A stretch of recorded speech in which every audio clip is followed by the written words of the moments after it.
مخاطبین از رسانه پشت ماجرای فیلم استاندار سابق یادتونه تیم میگه که منم داشمیر آقای گلزار جابجا.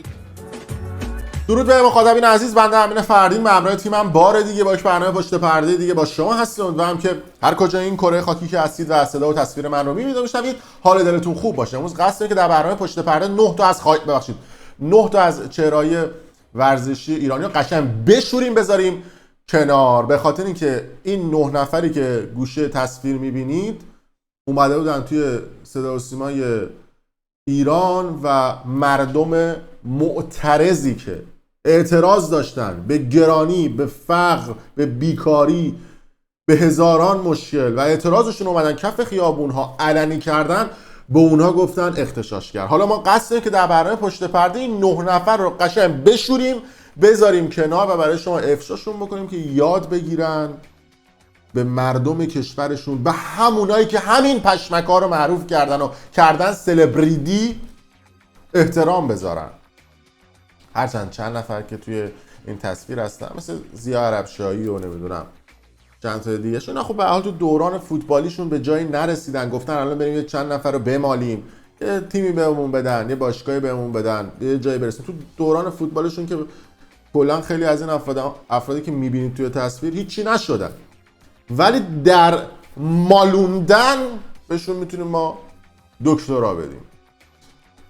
شروع نمیدونم بکنم از کدومشون، ماشاءالله همشون تپه در نوردیده جا نذاشتن و زندگی خودشون پر از فساد و کثافتکاری و رانت و لابیه و آدم هایی که ادعاشون میشه آدم های مؤمن و مذهبی و با خدا و اسلام و فلان و بیسانن و باید همه چیز شیک و تمیز و لاکچری باشه. اگر یه مقداری از پشت پرده هاشون امروز به شما بگم متوجه خواهید شد که پشت این چهره مذهبی ریاکارانه شون چه چهره کثیف و پر از فسادی وجود داره.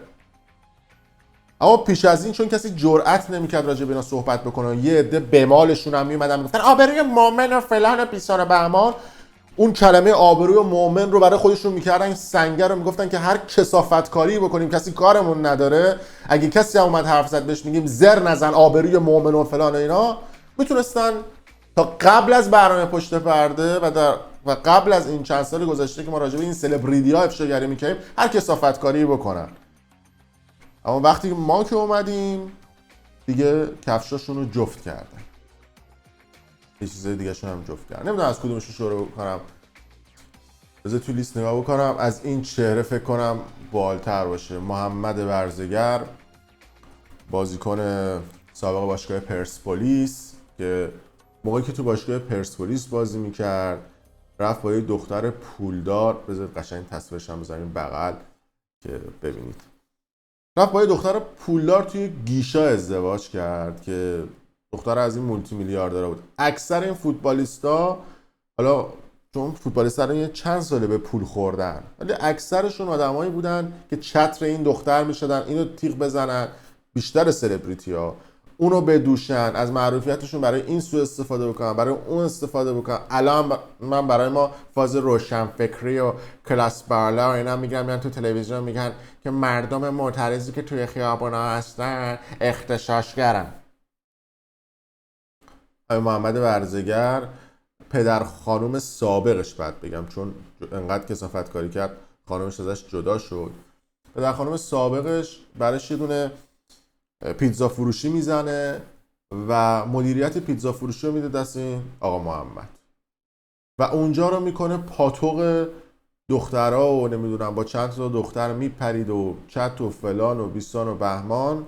خانم سابقش مچش رو تو خونه خودشون رو تختی که خودشون میخوابیدن با یه دختر دیگه گرفت و همون قضیه باعث شد که پدر خانمش مدیریت رستوران ازش بگیره، کارشون به طلاق بکشه، خونه و زندگی و همه چیش هم به خاطر مهر و چیزهای مختلف داد، نشست به روز گدایی.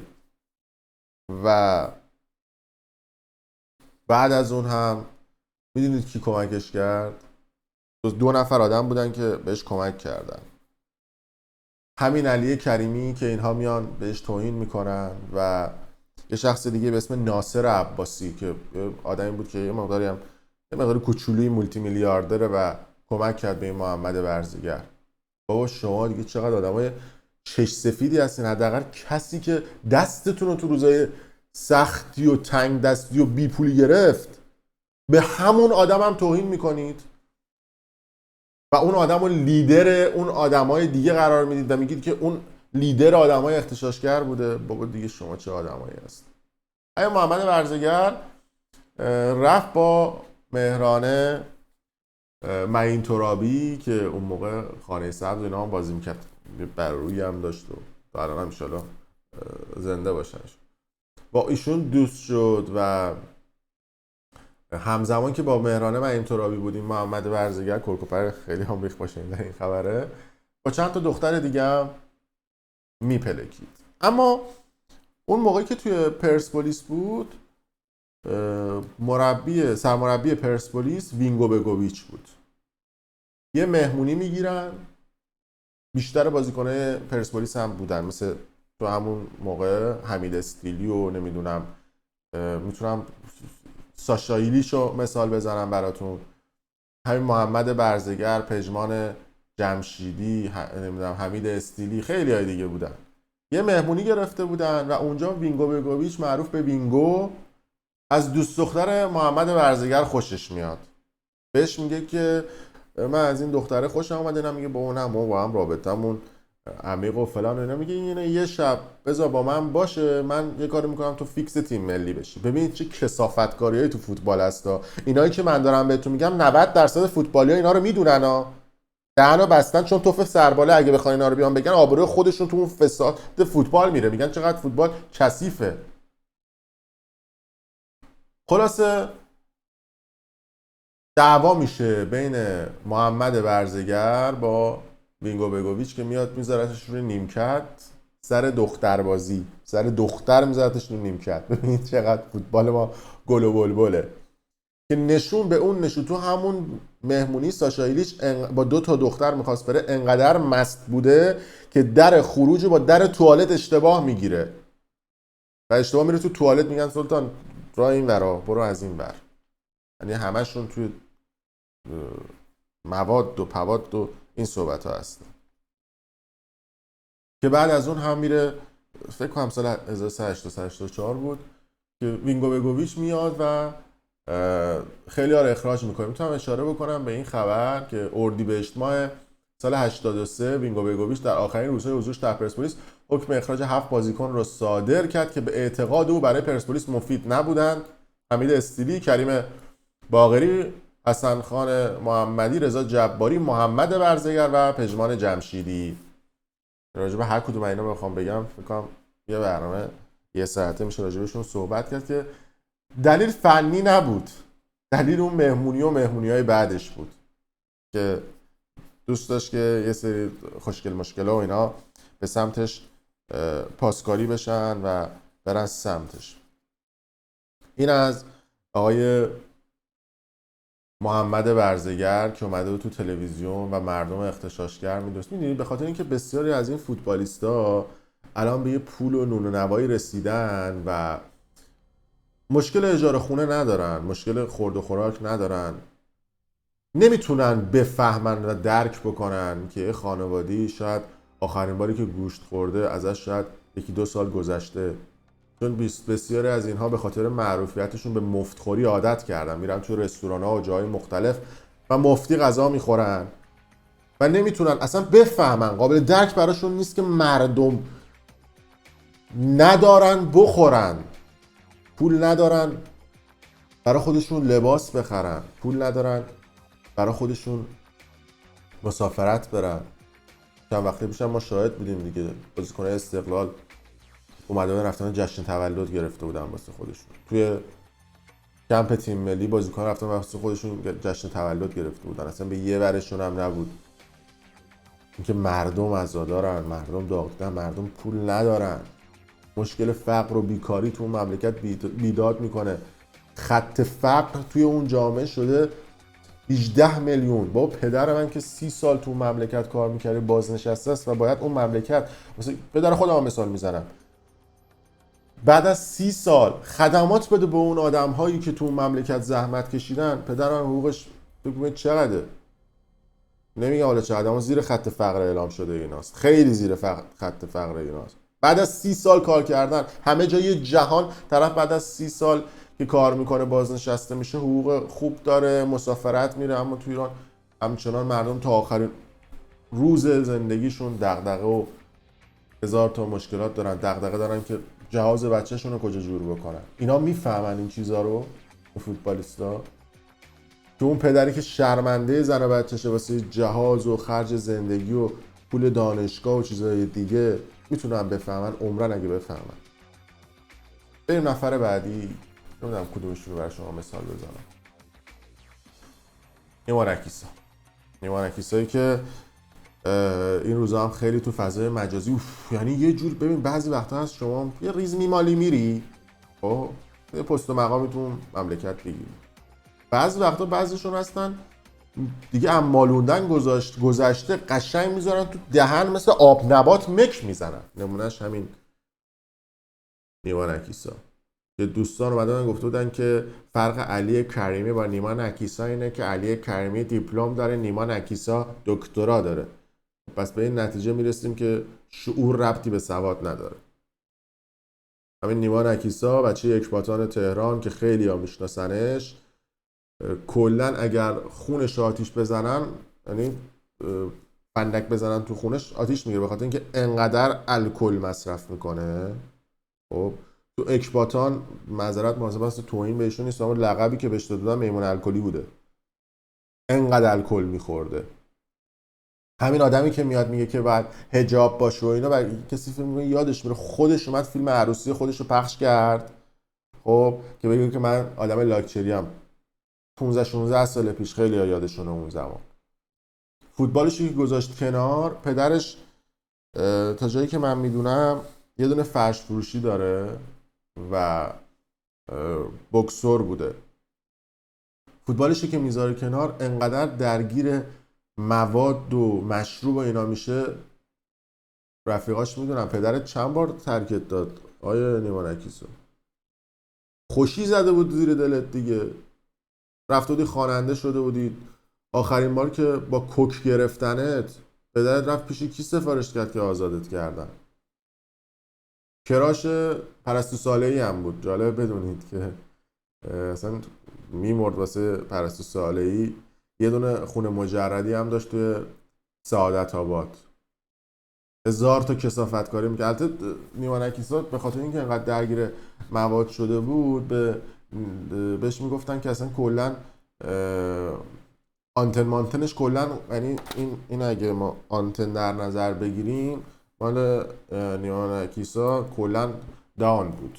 حالا امیدوارم که دوستان متوجه منظور من شده باشن. و دختر نبوده تو اون منطقه سعادت آباد و اینا که ایشون در دایرکتش روش نخواد طرح رفاقت بزنه. بعد همینا اومدن از ناموس حرف میزنن. بابا خودتون که چشتون دنبال ناموس مردمه، میاد میگه که بعد حجاب باشه برای حمایت از حریم ناموس مردم.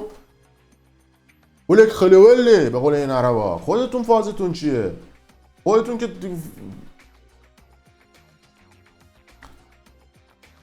بعدش هم رفت دنبال نمیدونم خوانندگی. بعد از اینکه فوتبالشو گذاشت کنار، تا 3-4 سال کسی یادشه ایشون کجا بود؟ سر قضیه ماجرای علی انصاریان و مرداد میناوند هم اصلا ایشون تا بالا نرفته بود که مثلا اون بخشی که علی انصاریان و مرداد میناوند تو بیمارستان بستری بودن بره سر بزنه بهشون. ریده بود به خودش. اونایی که تو بیمارستان بودن میدونستن. تو همون سالن پایین واسه بعد میومد بیرون برای مردم مصاحبه میکرد و میگفتش من رفتم چک کردم و نمیدونم حال مرحوم علی انصاریان و مرداد میناوند خوبه و از این صحبت. چی بگم راجع به؟ بریم نفر بعدی.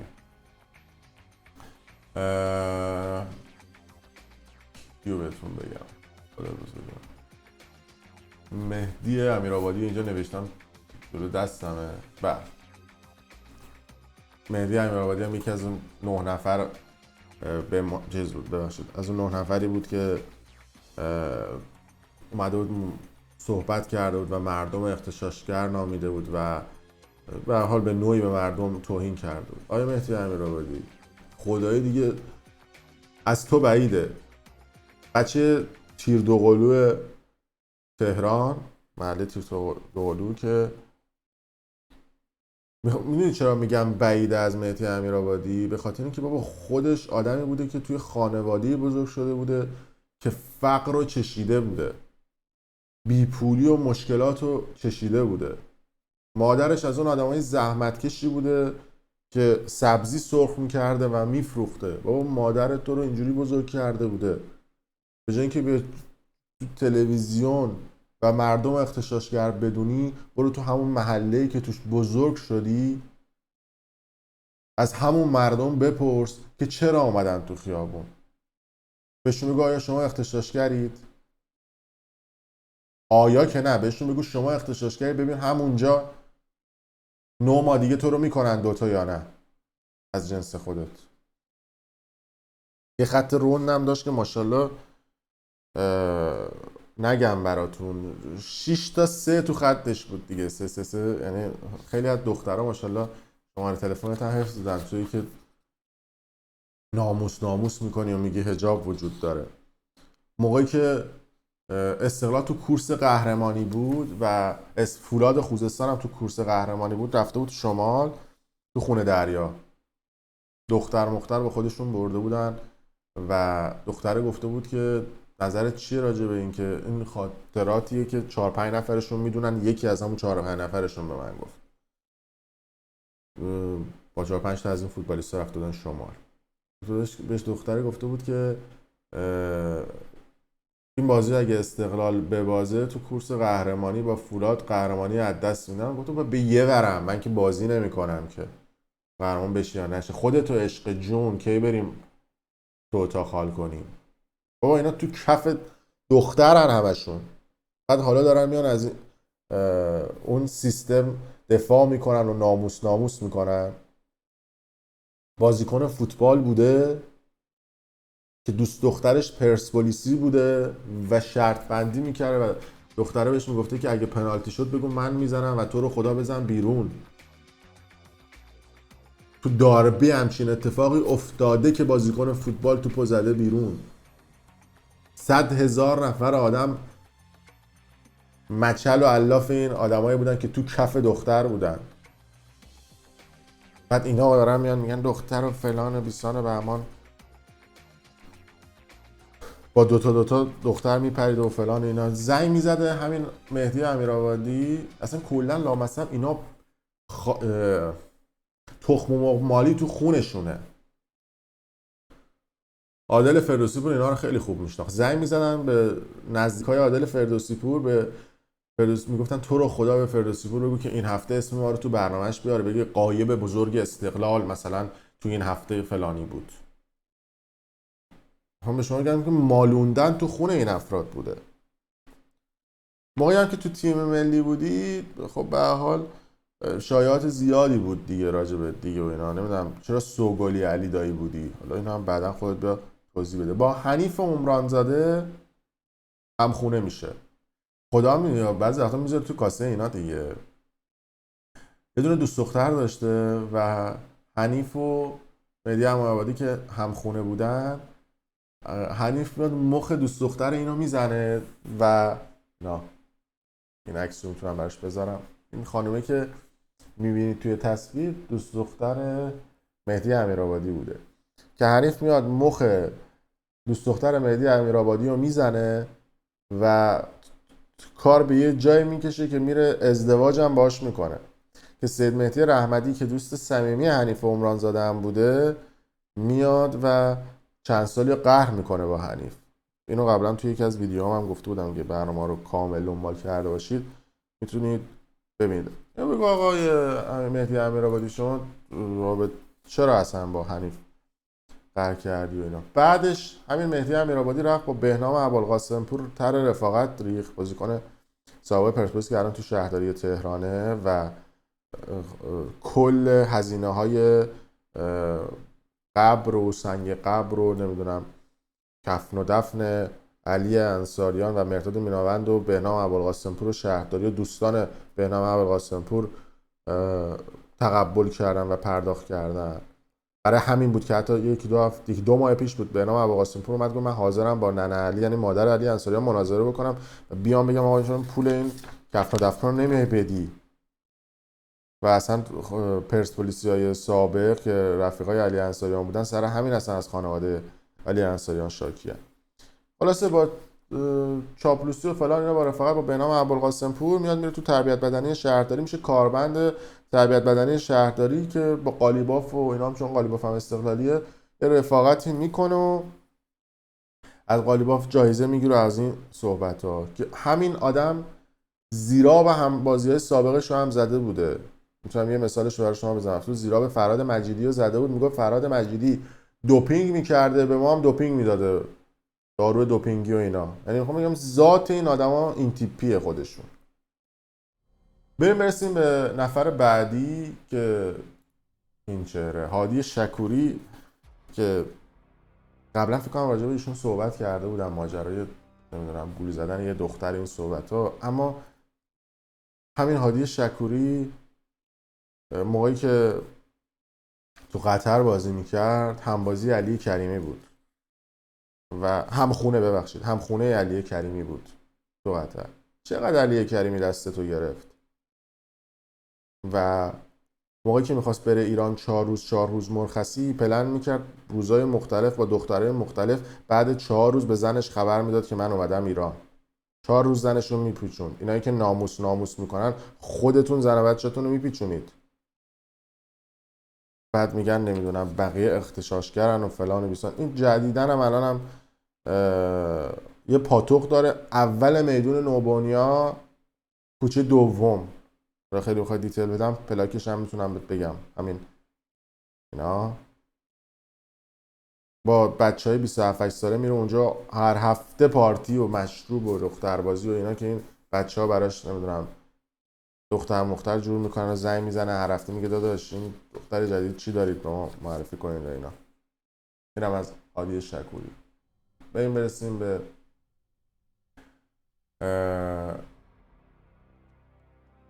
محمد رویانیان که ایشون هم اومده بود توی این ویدیو، چهرهش رو میبینید. حالا من سعی کردم که تقریبا بیشترشون رو بگم از اون 9 نفر. محمد رویانیان که جالبه بدونی که ایشون سرداره و اسمش انوشیروان رویانیان بوده که عوض کرده محمد رویانیان. مؤسس پلیس 110 بوده که مردم زنگ می‌زدن 100 اینا. فرمانده پیشین راهنمای رانندگی تهران بوده. از سوگلیای احمدی نژاد بوده، یعنی تو دولت احمدی نژاد و در زمان احمدی نژاد تا تونست احمدی نژاد بهش سمت داد. یعنی از رئیس ستاد حمل و نقل و سوخت بگیر تا مدیر عامل شهری قطار شهری تا مشاور ارشد احمدی نژاد، خلاصه هر سمتی که احمدی نژاد خالی میدید نفر اول اسم رویانیان رو مینوشت و میگفت این فعلا رویانیان بره اونجا باشه. و سال 93 بازداشت میشه به دلیل تخلفات مالی در ستاد سوخت. ستاد سوخت سری یارانه ها دریافت میکرده برای اینکه ناوگانش رو نو بکنه. بعد این پولا رو اینا میریختن تو حسابای شخصیشون، پولای میلیاردی سال 1393 که میلیارد بود، نه مثل الان. بعد سود اون پولا رو برمی‌داشتن میذاشتن تو جیب مبارک، باش میرفتن خونه و ملک و زمین و این چیزا میخریدن و چیکار میکردن خدا میدونه. که سال 93 گند این قضیه بالا میاد که ایشون حسابای شخصیشو میداده که پروندهش توی شعبه 15 دادسرای کارکنان دولت در جریان بود. بعدش با لابیگری و فشار و چیزهای مختلف پرونده رو مختوم میکنن، حتی مختومه میکنن و حتی چند تا از نمایندگان مجلس نسبت به این قضیه اعتراض میکنن که باز هم با لابیگری دهن نماینده مجلس رو هم میبندن که نسبت به این قضیه اظهار نظر نکنن. حالا همین آیه رویانیانی که حسابی از این سیستم ارتزاق کرد و پول در آورد و به این جایگاه رسیده، میاد مصاحبه میکنه میگه من یه ملکم ندارم، اجاره نشینم. اجاره نشین کجاست؟ پشم ریزون ترین منطقه تهران که مثلا اجارهش مایی 300 میلیون 400 میلیونه. من مستاجرم و خودم خونه ندارم ولی مثلا پول یه خونه رو ارما میده اجاره خونش. بعد همین آدمی که دولت احمدی نژاد بهش جایگاه داد، پست داد، نمیدونم اصطلاحاً مقام داد. چند وقت پیش اومده بود مصاحبه کرد که بزرگترین اشتباه من رفاقت با احمدی نژاد بود. لامصب تو دوران احمدی نژاد تو به این همه معروفیت رسیدی که بعد شدی مدیر عامل باشگاه پرسپولیس و لفت لیست و چیزهای مختلف کردی، به قول خودتو کردی فوتبالیست. حالا میاد میگه که نمیدونم مردم اغتشاش کردن. شما دزدی میکنید، رانت میکنید، لابی میکنید، سوء استفاده میکنید از قدرتتون، از جایگاهتون، کثافت کاری میکنید، دختر بازی میکنید، فلان میکنید. شما اسمتون رو باید بذاریم چی؟ خیلی دیگه هم بودن که میتونستم راجع بهشون صحبت بکنم. زیا عربشاهی و مجتبی شیری و نمیدونم سعید نعیم آبادی، اینا کلا تو فوتبالشون به جایی نرسیدن. چی بگم راجع بهشون؟ بذار در همین گمنامی که بودن باشن. اینا تو فوتبالشون به جایی نرسیدن. حالا ما بریم راجع به اینا صحبت بکنیم چی بگیم. گفتن حالا بریم مصاحبه بکنیم، یه تیم دولتی، یه نمیدونم یه تیم شهرداری داشته باشه، جایی داشته باشه به ما بدن، ما به این نوایی برسیم. عادت کردن به این سیستم مالی میدن. اینا هم گفتم که یادشون باشه که دفعه دیگه مردمی که اینها رو گنده کردن، معروف کردن و بهشون اعتبار و هویت دادن، بهشون نگن اغتشاش کرد. مرسی که تا این لحظه با ما بودید. اگر دوست داشتید ویدیو رو لایک کنید و برای دوستان خودتون به اشتراک بذارید و اگر هم خواستید کانال یوتیوب پشت پرده رو سابسکرایب کنید و برای ما کامنت بذارید. ممنون از شما.